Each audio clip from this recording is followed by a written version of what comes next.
Hi bazali bami zitho, welcome to Mkosini Umagatsheni. I am uMagatsheni uNkositha. Namhlanje bazali bami zitho, it's about isithembu sakaMpumelelo Mseleku.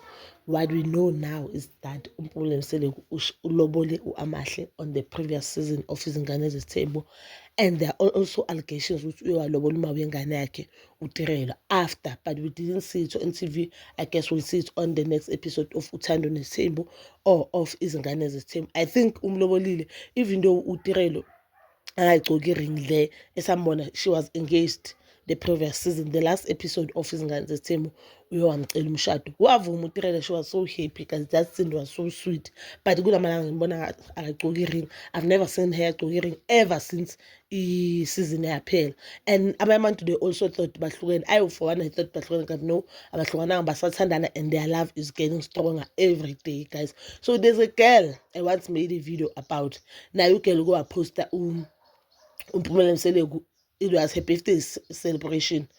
Loyo girl loyo igama lakhe uFortune, guys. So there are allegations that uFortune no Mpumelelo they are in a relationship. There's a live mina engingayijoyina yakaMpumelelo bekadlala igame noFortune, and Mpumelelo bahamba abantwana bakubo, and it seemed like abantwana bakubo they do know Fortune because it was umnini nalo umncane last born ubaby girl. It seems like bayamazi uFortune, indlela bebakhuluma ngayo ngingazi ngoba it was just on TikTok and ubhuti wabo bekasabatshele because i-live ngiyijoyine nami ngibukele sebaqalile ukudlala. So I don't know, I'm not sure ukuthi vele bebamazi before or bazane that day on live ne.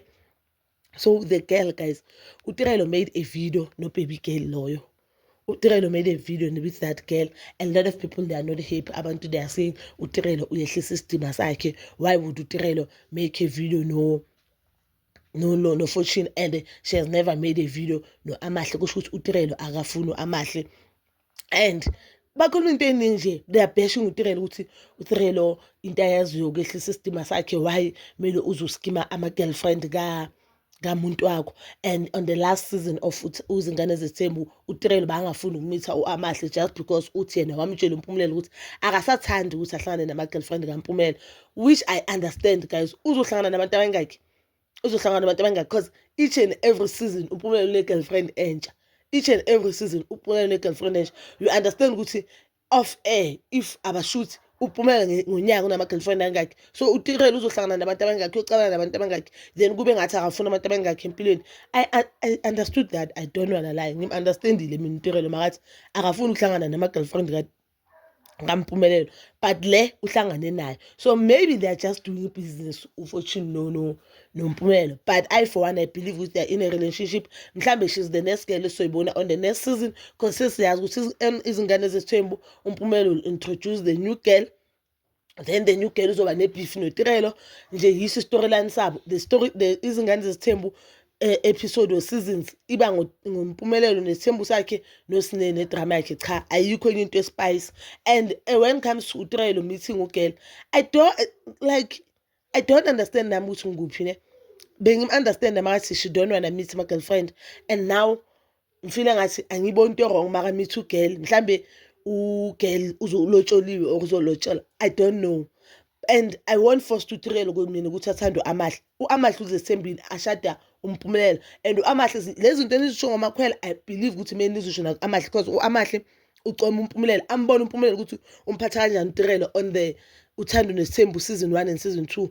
Ambona uMpumelelo ukuthi umphatha kanjani ubaby mama oqala, which is uVuyokazi.